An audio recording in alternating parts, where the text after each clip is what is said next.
Electoral role એટલે મતદાર યાદી.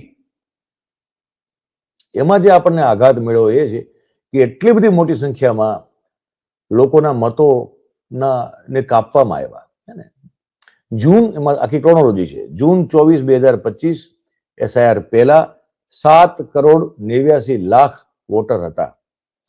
ઓગસ્ટ 1, 2025 એટલે કે જે પહેલો ડ્રાફ્ટ રોલ કરવામાં આવ્યો ત્યારે એ મતદાતાઓ ઘટીને 7,24,00,000 થઈ ગયા. મતલબ કે 65,69,000 મતદાતાઓના નામ પહેલા ડ્રાફ્ટમાં કાપી નાખવામાં આવ્યા. સપ્ટેમ્બર 30, 2025 એટલે કે જે ફાઇનલ મતદાર સૂચિ આવી એ પાછી વધીને 7,42,00,000 મતદાતા થઈ ગયા.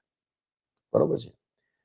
3,66,000 મતદાતાઓ એકચ્યુઅલી ઇલીગલ અથવા તો ઇનએલિજિબલ એટલે કે મત આપવા યોગ્ય નથી એવા તો ખાલી જે નામ નીકળ્યા એ 3,66,000 મતદાતાઓ જ નીકળ્યા. તો આ બાકીના મતદાતાઓ ક્યાં ગયા? એક સવાલ છે, આનો કોઈ જવાબ આપવા તૈયાર નથી. એટલે કન્ક્લુઝન શું નીકળે છે એનું?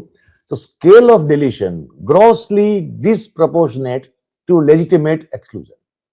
એટલે જે મતદારોના નામોને કાપવાનો જે આખો સ્કેલ જે એક માત્રા હતી એ એટલી બધી અયોગ્ય હતી